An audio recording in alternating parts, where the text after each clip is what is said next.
What if I told you that the moment you were born, you didn't wake up to reality, you fell asleep to it? Ancient civilizations across Egypt, India, and Greece all understood something we've been programmed to forget. Physical birth marks the beginning of what they called the Great Forgetting. The Egyptians believed Thoth taught that consciousness originates from a quantum field where infinite possibilities exist simultaneously. But entering this 3D world creates what they termed a veil over attention, obscuring our true nature as conscious creators. The Indians called this Maya, the great illusion.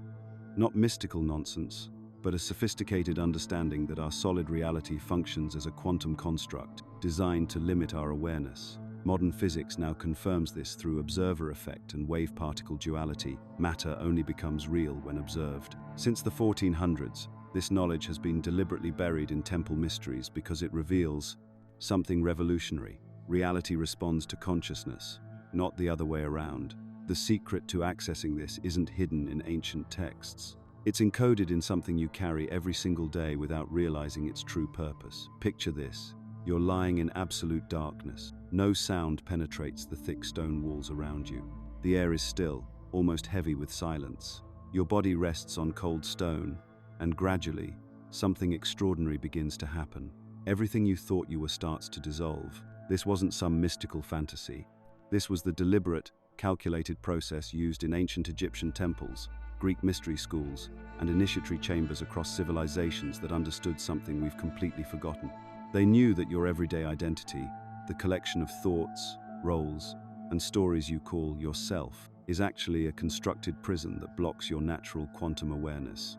The process was called many things: the dark night of the soul, the void initiation, the great dissolution.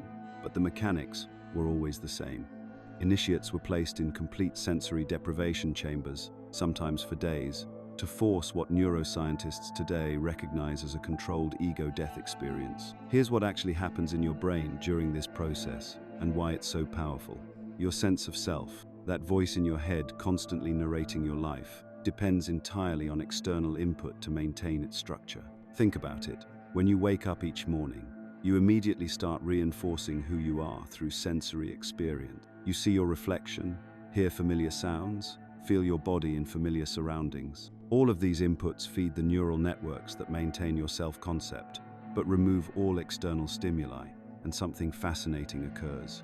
The brain's default mode network, the collection of neural pathways responsible for self-referential thinking, begins to destabilize. Without constant reinforcement from sensory input, the stories you tell yourself about who you are start losing their grip. The ancient masters understood this process intimately. They knew that what you call personality is actually a collection of conditioned responses, trauma imprints, and social programming that crystallizes into a rigid identity structure. They called it the false self, the constructed persona, the veil of illusion. In those dark chambers, initiates would experience what modern psychology recognizes as identity dissolution. First, the surface-level identities would begin to crumble. I am a merchant. I am a mother. I'm strong. I'm weak. These role-based identities, completely dependent on social context, would simply evaporate without external validation. But the process goes much deeper.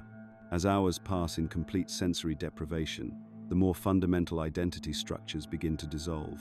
I am a failure. I am unworthy. I am damaged. These core wounds and limiting beliefs, formed through years of conditioning and trauma, start losing their neurological foundation. This is where the danger element comes in. Many initiates couldn't handle this dissolution. When everything you believe yourself to be starts falling apart, the psychological terror can be overwhelming. Some would panic, desperately trying to reconstruct their familiar identity patterns. Others would fragment, unable to navigate the dissolution process safely. But for those who could surrender to the process, something remarkable happened.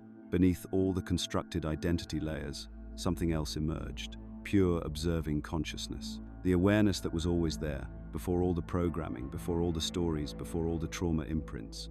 Modern neuroscience is finally catching up to what these ancient practitioners knew. Sensory deprivation triggers massive neuroplasticity, the brain's ability to reorganize its neural pathways. Studies on float tanks, meditation retreats, and controlled psychedelic therapy show the same pattern. When you remove the constant input that maintains rigid neural networks, consciousness can reorganize beyond its conditioned limitations. Think of it like a river that's been clogged with debris for years. The water, your natural awareness, is still flowing underneath, but it's blocked by accumulated sediment. The void initiation process is like removing all that debris at once, allowing consciousness to flow freely in its natural state. The masters called these blockages low-frequency imprints, energetic patterns created by trauma, conditioning, and repetitive thought loops that literally change your brain structure over time. Every time you repeat a limiting belief about yourself, you strengthen those neural pathways. Every time you react from old trauma patterns, you reinforce those emotional circuits. But here's the crucial insight these ancient practitioners understood.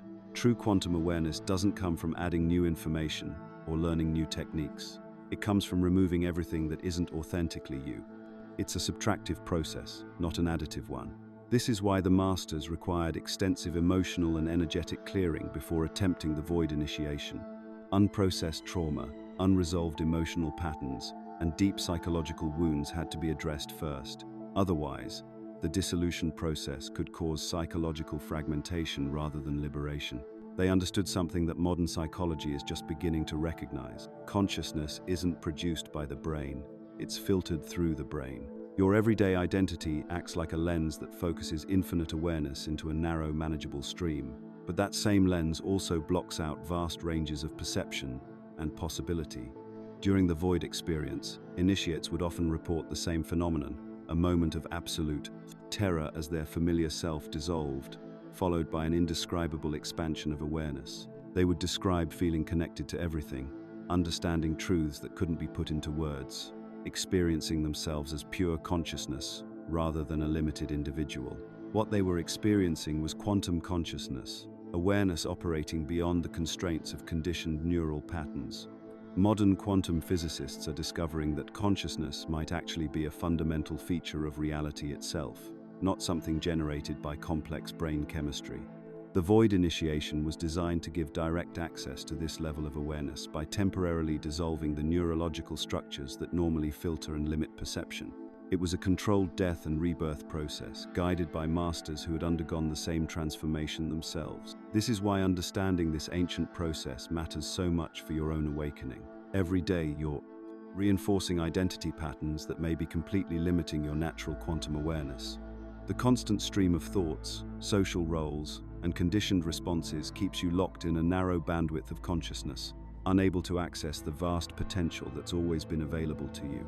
You don't need to spend days in a sensory deprivation chamber to begin this process, but you do need to understand that everything you think you are might be standing between you and your true quantum nature. The question is, are you ready to let those false identities dissolve? Picture this: you're 3 years old, completely open to the world, when someone tells you, "Big boys don't cry," or "Good girls are always quiet." In that moment, something fundamental shifts. Your natural, emotional expression gets overwritten by someone else's programming. This isn't just childhood, it's the beginning of what I call the 3D identity program, and it's been running your life ever since. Here's what most people don't realize. Roughly 85% of your daily thoughts aren't actually yours. They're inherited frequency patterns and mental software installed by parents, teachers, media, and society before you even knew you had a choice. Think about your relationship with money for a second.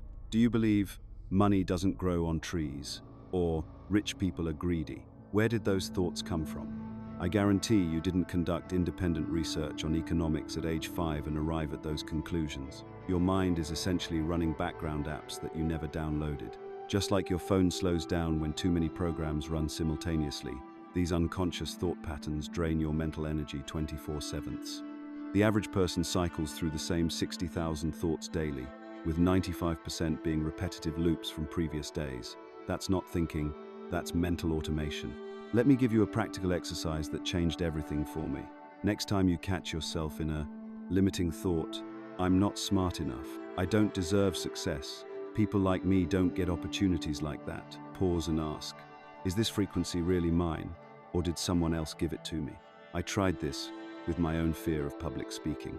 The thought, "I'll embarrass myself," felt completely real and personal until I traced it back. Suddenly I remembered my 3rd grade teacher, humiliating me in front of the class for mispronouncing a word. That woman's judgment had been running my nervous system for decades. Her voice, not mine. Her limitation, not mine. The neuroscience behind this is fascinating. Every repeated thought creates neural pathways through a process called neuroplasticity. When you think, "I'm not good enough," repeatedly, your brain literally builds highways for that thought pattern. After enough repetition, these pathways become so established they feel like personality traits.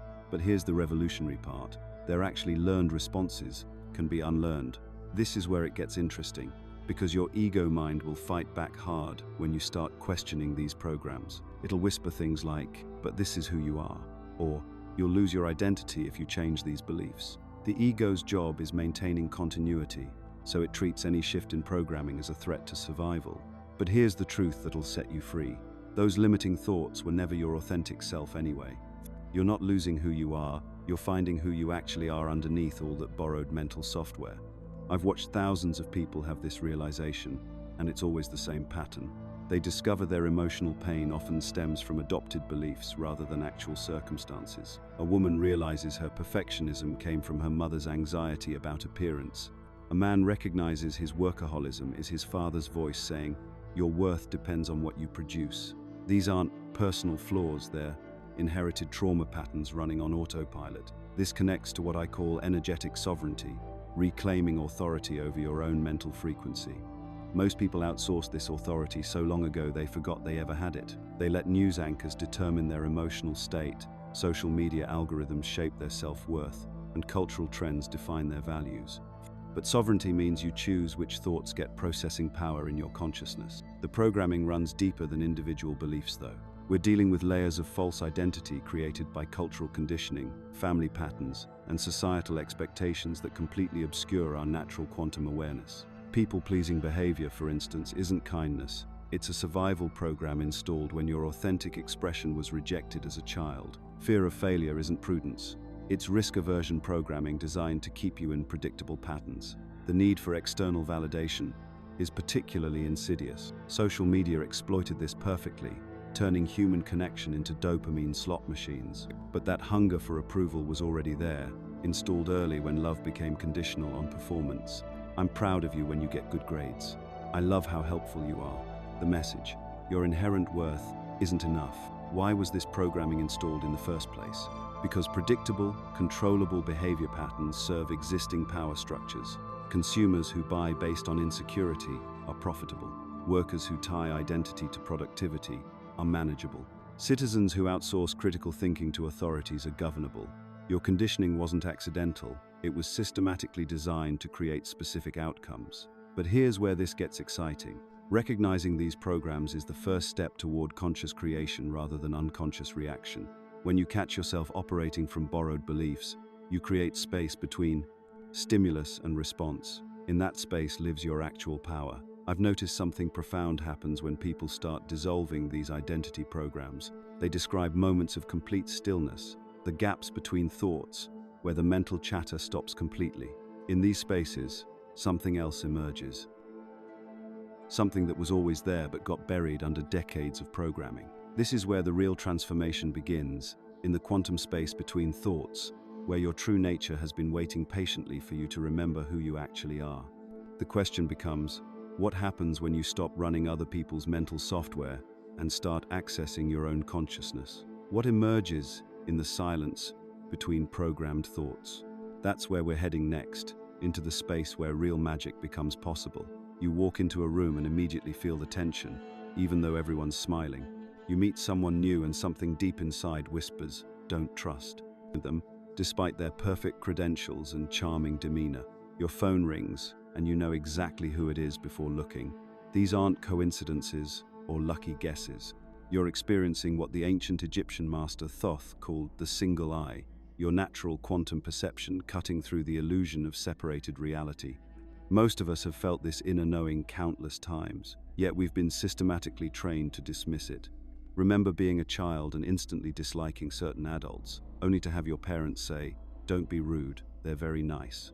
That was your quantum perception detecting energy patterns your logical mind couldn't yet articulate. But instead of learning to trust this faculty, We learn to override it with social programming and mental analysis. This isn't some mystical ability reserved for psychics or spiritual masters. Quantum perception is as natural as breathing.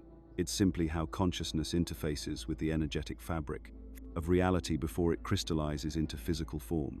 While your five senses gather information from already manifested matter, the single eye perceives directly from the quantum field where all possibilities exist simultaneously. Recent research in biofield science reveals that human consciousness can detect electromagnetic frequencies far beyond our known sensory range. The heart generates an electromagnetic field 5,000 times stronger than the brain, extending several feet beyond the body. When you feel someone's emotional state from across a room, you're literally detecting their biofield, their energetic signature broadcasting information about their internal state. Dr. Rollin McCraty's work at the HeartMath Institute demonstrates that the heart's electromagnetic field carries encoded information about emotional states, intentions, and even future physiological changes. This isn't metaphysical speculation, it's measurable science. Your heart is constantly receiving and transmitting quantum information through non-local field connections. But here's where it gets fascinating. This quantum perception operates outside the constraints of linear time. Unlike your logical mind, which processes information sequentially based on past experience, the single eye accesses what quantum physicists call the implicate order, the underlying field where all potential realities exist before collapsing into specific outcomes. This explains those moments when you suddenly know something's about to happen, or when you get a creative insight that seems to come from nowhere.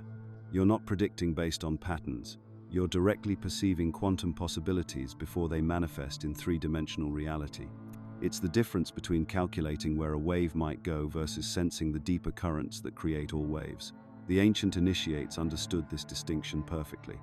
They developed the single eye not through complex techniques, through profound simplicity. Here's the most powerful exercise from their tradition, and it's deceptively straightforward. Close your eyes right now and allow 10 seconds of complete inner stillness. Not seeking answers, not trying to perceive anything specific, just pure, silent awareness. In genuine silence, something remarkable happens. Without the constant chatter of mental analysis competing for attention, your natural quantum perception emerges effortlessly. The single eye doesn't need to be developed, it needs to be uncovered. It's been functioning all along, buried beneath layers of programmed thinking and external validation seeking. This is why meditation isn't about emptying your mind or achieving some blissful state. True meditation is learning to recognize the awareness that's already present, the consciousness that observes thoughts, emotions, and sensations without being defined by them. This observing awareness is your single eye, your direct connection to quantum intelligence. Most people's quantum perception remains dormant because our entire educational system trains us to trust external authority over inner knowing. From childhood, we're taught that real knowledge comes from textbooks, experts, and approved sources. We learn to analyze, categorize, and logically deduce rather than directly perceive. This creates what I call quantum blindness, the inability to access information that isn't filtered through mental processing. But quantum field theory reveals why this inner perception is actually more accurate than logical analysis. Consciousness isn't produced by the brain. It's a fundamental property of reality itself, capable of accessing information through non-local connections that transcend space and time. When you know who's calling before checking your phone, you're demonstrating quantum entanglement on a personal level. The difference between mental prediction and quantum knowing is profound. Mental prediction analyzes past patterns to estimate future outcomes, like calculating that your chronically late friend will probably be late again. Quantum knowing directly perceives the energetic reality of the present moment, sensing that your friend is actually running early today because something shifted in their energy field. This distinction becomes crucial when you understand conscious reality creation. The 3D world you experience is the collapsed form of infinite quantum possibilities. By the time something appears physically, it's already been determined at the quantum level. But with developed quantum perception, you can sense these possibilities before they collapse into form, allowing you to consciously influence which reality manifests. Think about those times when you changed your route to work on a whim, only to later discover you avoided a major traffic jam. Your single eye perceived the probability patterns and guided you toward a more harmonious timeline. This isn't luck, It's quantum navigation based on energetic information your logical mind couldn't access. Developing this perception transforms how you move through life. Instead of reacting to circumstances after they've solidified, you begin sensing the energetic currents that create circumstances. You feel the subtle shifts in someone's field before they speak. You sense opportunities before they become obvious. You detect potential problems while they're still just probability clouds in the quantum field. This inner vision becomes your compass for navigating from authentic truth rather than programmed responses. When faced with decisions, instead of endlessly analyzing pros and cons, you can simply tune into the energetic resonance of each option. Your quantum perception will immediately distinguish between choices that align with your deepest truth and those that serve someone else's agenda. But here's the deeper recognition that changes everything: learning to sense the unique, energetic signature of your own soul, the unmistakable frequency that is authentically you, beyond all programming and social conditioning. The single eye doesn't just perceive external reality differently, it reveals the eternal observer within you that has remained unchanged throughout all your experiences. This is the awareness that will guide you beyond the illusion of separation into the recognition of who you truly are. You know, after years of studying consciousness and working with people going through profound awakening experiences, I've discovered something that completely changed how I understand human identity. The ancient Egyptian texts, particularly those attributed to Thoth, speak of something they called the name that cannot be seen. And I'm telling you, this isn't some mystical mumbo-jumbo. This is describing something quantum physics is now beginning to recognize as scientifically valid. This invisible name isn't John or Sarah or whatever's on your birth certificate. It's not your job title, your relationship status, or any of the labels society has plastered all over you.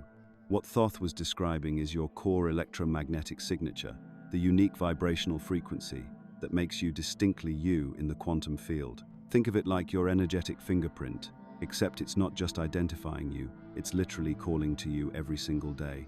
Here's what fascinates me about this. From the moment you were born, this frequency has been broadcasting. It's your soul's essential vibration, and it's been trying to guide you toward experiences, people, and choices that align with who you actually are beneath all the programming. But here's the problem. We live in what I call a world of 3D static. The constant worry, the societal expectations telling you who you should be, the mental noise that never stops chattering. All of this interference drowns out your core frequency like trying to hear a whisper in a thunderstorm. But you've felt it, haven't you? Those moments when everything suddenly clicks into place, even when your external circumstances might be chaotic. Times when you just know exactly what to do without having to think about it. When intuition comes from seemingly nowhere, but it feels more real than anything your logical mind could produce. These aren't just feelings or coincidences. You're actually tuning into your authentic electromagnetic signature. What's incredible is that quantum physics now recognizes this as your individual wave pattern in the unified field. Dr. Rupert Sheldrake's research on morphic resonance shows how every living system has its own vibrational blueprint that connects it to larger patterns of information. When you align with your core frequency, you're not just finding yourself, you're plugging into a vast network of consciousness that's been waiting for your authentic participation. But here's where it gets really interesting, and honestly where most people get scared and back away. As this core frequency starts awakening, as you begin remembering who you actually are, it brings up everything that's been suppressed, and I mean everything. Traumas you thought you'd handled, fears you've been running from, painful memories you buried because they contradicted the version of yourself you were trying to maintain. Think of it like a river that's been dammed up for years. When the dam breaks, all the debris that's been collecting upstream comes rushing through. This isn't punishment, it's purification. Your authentic frequency is like sunlight hitting a dusty room. Suddenly you can see all the particles floating in the air that were always there, but now they're illuminated. Most people resist this process intensely. They want the peace and clarity of awakening, but they don't want to face the pain that's been stored in their energy field. They're looking for spiritual bypass, some way to transcend their humanity without actually integrating it. But that's not how consciousness works. True awakening requires you to reclaim all the parts of yourself you've disowned, even the uncomfortable ones. I've worked with hundreds of people going through this process, and the pattern is always the same.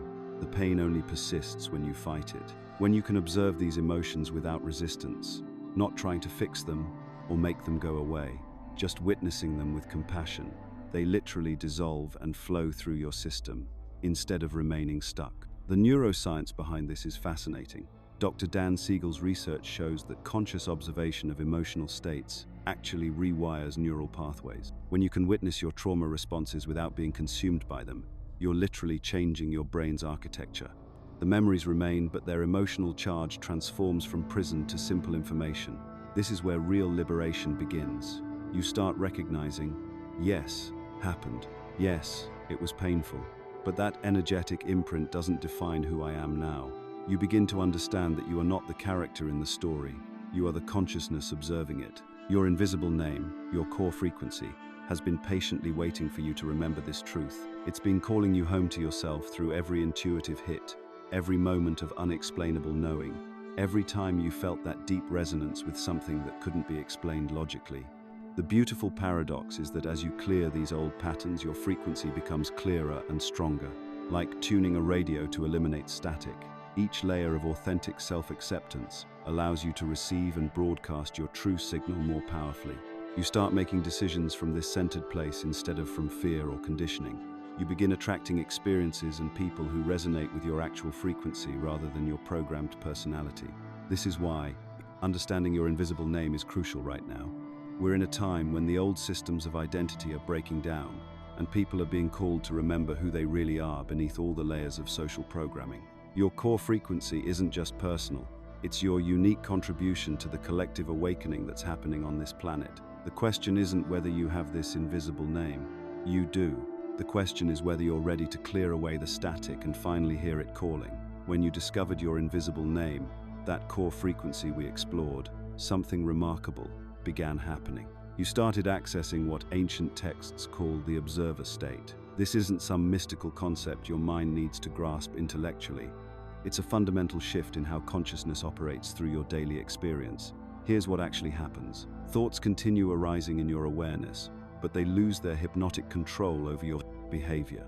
Emotions still flow through your system, but instead of drowning you, they become information, energy in motion that you can feel, acknowledge, and allow to pass. External circumstances keep unfolding around you, but your inner state becomes independent of whether things go according to your preferences. Most people misunderstand this transformation completely. They imagine it means becoming detached, emotionally flat, or checked out from life. The opposite occurs. You become more fully engaged because you're no longer burning energy, fighting reality, or defending against experiences. When you're not constantly bracing against what might happen or replaying what already did, tremendous aliveness becomes available in this moment. The neuroscience behind this shift is fascinating. Dr. Sarah Lazar's research at Harvard showed that consistent mindfulness practice literally changes brain architecture. The prefrontal cortex, your center for conscious choice and executive function, actually thickens. Meanwhile, the amygdala, which generates automatic fear responses and emotional reactivity, becomes less dominant in decision-making processes. But here's where it gets interesting for daily life. You know that experience of time slowing down during emergencies? When someone's about to rear-end your car and suddenly you have what feels like several seconds to respond, even though the whole event takes milliseconds. That's temporal flexibility, your consciousness expanding beyond the mind's normal time constraints. In the observer state, this temporal expansion becomes accessible moment by moment. Instead of stimulus immediately triggering response, someone criticizes you and anger instantly flares, space opens up. You feel the emotional charge beginning to arise in your body. You notice thoughts starting to construct defensive stories. And in that expanded moment, conscious choice becomes possible. Let me give you a practical example. Your boss sends an email with that particular tone suggesting you've somehow failed to meet expectations. Previously, your system would have immediately flooded with stress hormones. Your mind would have started generating either defensive responses or self-attacking narratives, probably both simultaneously. Your body would have tensed, your breathing would have become shallow, and you'd have spent the next hour mentally rehearsing conversations or spiraling into anxiety. From the observer state, the same email arrives. You notice the initial tightening in your chest as your nervous system begins its familiar pattern. But instead of being swept away by that reaction, you observe it with curious attention. Interesting, there's that contraction happening again. The emotional charge peaks and begins dissolving because you're not feeding it with mental stories or resistance. Your breathing remains steady, And from this centered awareness, you can respond to the actual content of the email rather than reacting to your interpretation of your boss's emotional state. This isn't suppression or spiritual bypassing.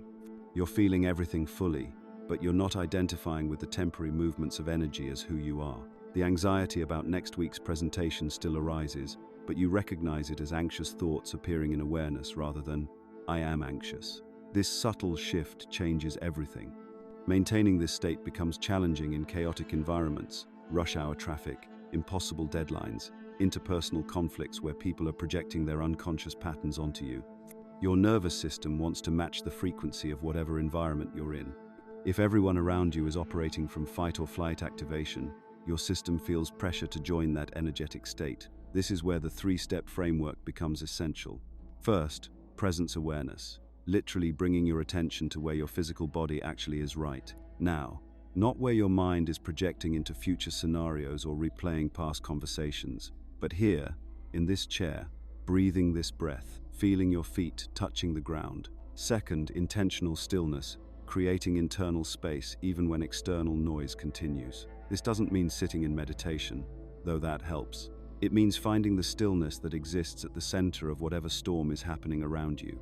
Like the eye of a hurricane, there's always a point of perfect calm available, even in chaos. Third, energy curation, consciously choosing what frequencies you engage with and amplify. You realize you don't have to absorb everyone else's emotional states. You don't have to participate in every argument you're invited to.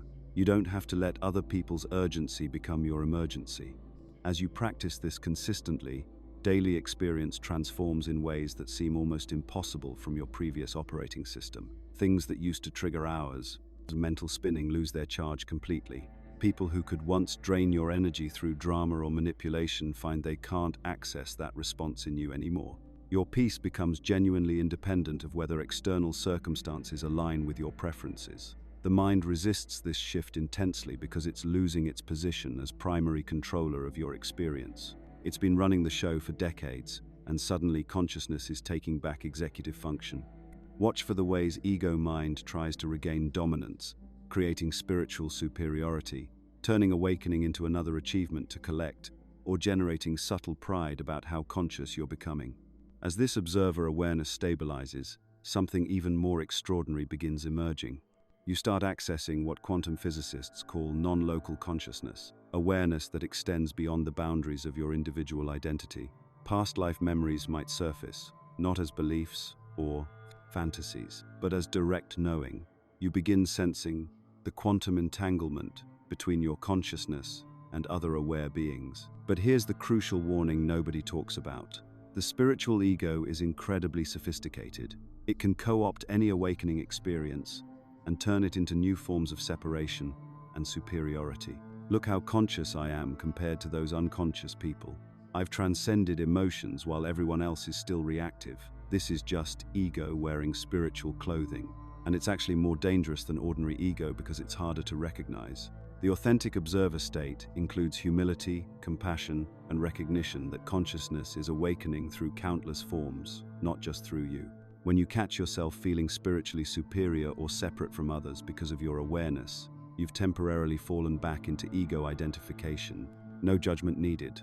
Just notice and return to the simplicity of present moment awareness. This is how you begin living as consciousness itself, rather than as the small self trying to become more conscious. And from this foundation, the real quantum observations become possible.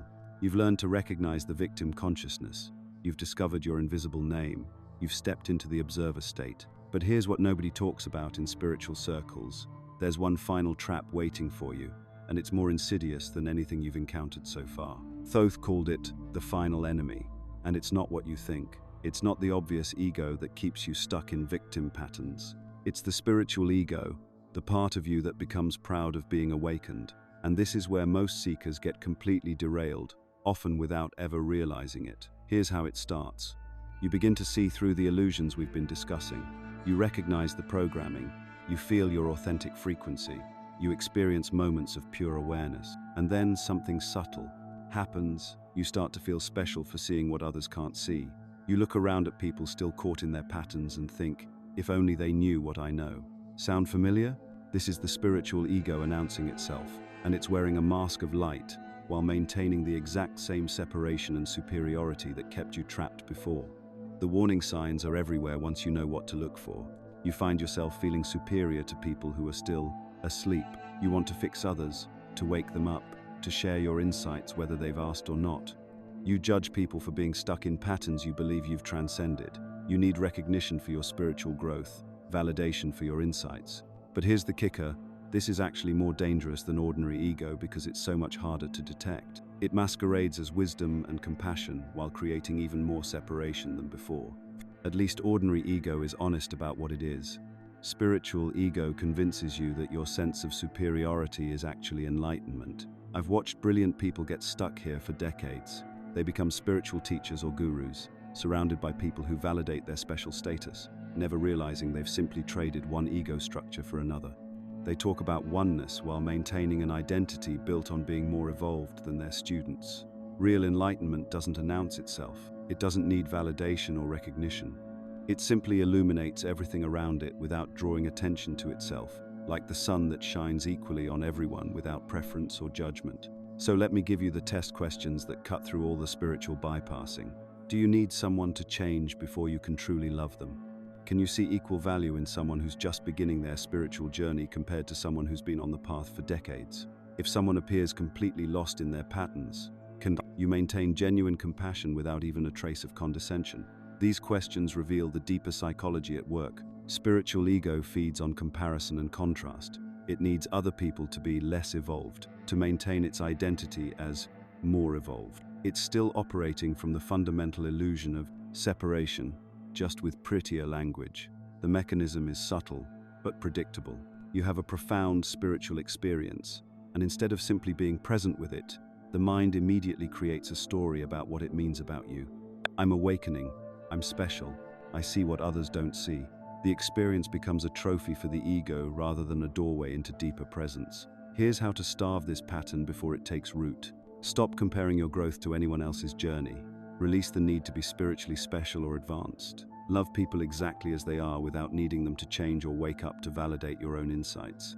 The paradox is that true. Transcendence doesn't come from fighting the ego, spiritual or otherwise. It comes from stopping feeding it through comparison and separation. When you're no longer invested in being more evolved than someone else, the whole game collapses. This brings us to what I call conscious unity, the recognition that you're not a small, separate part trying to become whole. You're the whole ocean, experiencing itself through individual drops. You're not a fragment of the quantum field. You are the field, appearing as a body, as a personality, as a seeker. When this recognition stabilizes, something beautiful happens. Every ordinary action becomes sacred through present moment awareness. You don't need special practices to feel connected to Source because you recognize yourself as Source. Being fully where you are becomes enough. This isn't a concept or belief. It's the direct recognition that observer and observed are one unified field appearing as separate phenomena. The quantum physicists have been pointing to this for a century. Consciousness and matter aren't separate things interacting. They're different aspects of one seamless reality. Watch how this shows up practically. When you're washing dishes, there's no separate you washing dishes. There's just the unified field expressing itself as washing, as awareness, as the experience of warm water and soap bubbles. When you're listening to someone speak, there's no separate listener and speaker. There's just the field knowing itself through the exchange of words and understanding. The spiritual ego wants to make this into another achievement, another level of attainment. But conscious unity isn't something you reach. It's what you are when you stop pretending to be something else. And here's the final recognition that brings everything full circle. Nothing was ever actually lost or needs to be found. Everything was always present, just obscured by the static of forgetting. The programming, the conditioning, the search itself, all of it was just the field playing hide and seek with itself. The greatest quantum observation isn't something you need to achieve, it's the recognition of what's already here, looking through your eyes right now. Here's the profound truth that mystics, quantum physicists, and awakened beings throughout history have pointed toward.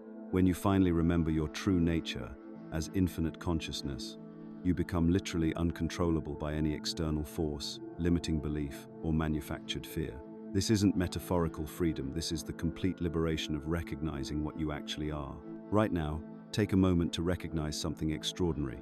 You are not the character you've been playing. You're not the fear that grips you at 3 a.m., not the hurt from past relationships, not the anxiety about tomorrow's presentation. You are the unchanging awareness that observes all of these experiences without being touched by any of them. Think about this carefully. There's a part of you that has remained completely constant since childhood, watching every emotion, every thought, every life change with the same silent presence. This is like being the sky itself. Clouds roll through, sometimes dark storm clouds of depression, sometimes fluffy white clouds of joy, sometimes the grey overcast of confusion, but the sky remains untouched. The clouds never stain it, never change its fundamental nature. The sky simply provides the space for all weather to occur. You are that sky, and every experience in your life has been weather passing through the infinite space of your awareness. When this recognition hits, and I mean really hits, not just as an intellectual concept, complete inner freedom emerges. But this isn't the freedom to do whatever you want. That's still operating from the level of the character, the ego seeking pleasure and avoiding pain. This is freedom from being imprisoned by anything external to your essential nature. No person, situation, or circumstance can touch the core of what you are, because you realize you were never actually located in the story to begin with.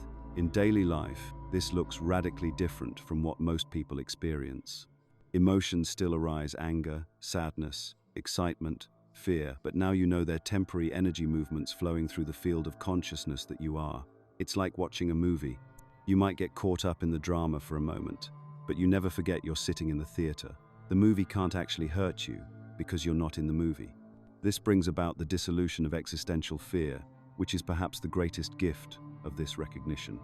Most human suffering comes from the deep unconscious terror that we're vulnerable, that something can destroy us, that we need to constantly protect ourselves from life. But when you realize your true nature as the awareness in which all experience appears, there's literally nothing left to protect. You can't protect something that was never actually vulnerable in the first place. This connects directly to what quantum physics has been revealing about the nature of reality. Consciousness isn't produced by matter. Consciousness is the fundamental field from which all experience arises. You're not a separate entity bumping around in a hostile universe. You are the creative source from which your entire experience emerges, including what appears to be happening to you.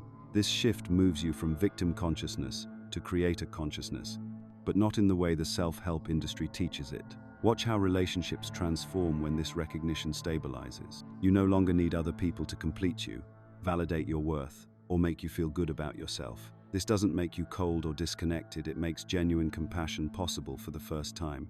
You can see clearly that everyone is carrying their own energetic baggage, lost in their own stories, forgetting their true nature just like you once did. You can love them without needing them to be different, because their behavior can't actually affect the infinite awareness that you are. The framework for living from this recognition is beautifully simple: natural simplicity without resistance. Instead of fighting what appears in your experience, you allow life to be exactly as it is, in this moment. This doesn't mean becoming passive or never taking action. It means allowing source energy to flow freely through a system that's no longer obstructed by the constant internal warfare of wanting things to be different. Here's what's crucial to understand. This state can't be maintained through effort or spiritual practices. It's your natural condition. When artificial barriers are removed, it's like trying to effort your way into being tall when you're already 6 feet. The seeking, striving, and spiritual doing actually obscures what's already here. This is why Thoth taught that living naturally is the highest form of knowledge, not through complicated meditation techniques or esoteric practices, but through surrendering the exhausting struggle to be someone other than what you are. The final quantum recognition is this: all knowledge, all connection to source, all love, all peace, it's been with you since before you were born. It was never actually lost, only obscured by the static of forgetting. You've been searching everywhere for what you already are. It's like spending years looking for your glasses while they're sitting on your head. Remembering isn't a mental process, it's quantum recognition. It's like walking into a dark room and flipping the light switch. The room was always there, complete and perfect. The light just reveals what was always present. Your true nature as infinite consciousness is the room. All the spiritual seeking and personal development is just fumbling around in the dark looking for the light switch. When this recognition becomes your living reality rather than just another concept, you become an unstoppable force of conscious creation. Not because you're trying to manifest things or control outcomes, but because you're operating from the infinite field itself, rather than from limited programming. You move through life with the naturalness of water flowing downhill, taking the path of least resistance while carving canyons through solid rock. This is why awakened souls throughout history have been uncontrollable by external systems of manipulation and fear. When you know yourself as the source of your experience, no one can convince you that you're powerless. When you recognize your nature as infinite awareness, no belief system can cage you. When you realize you are the sky itself, no weather pattern can disturb your fundamental peace. If this video resonated with you, let us know by commenting. I understood it.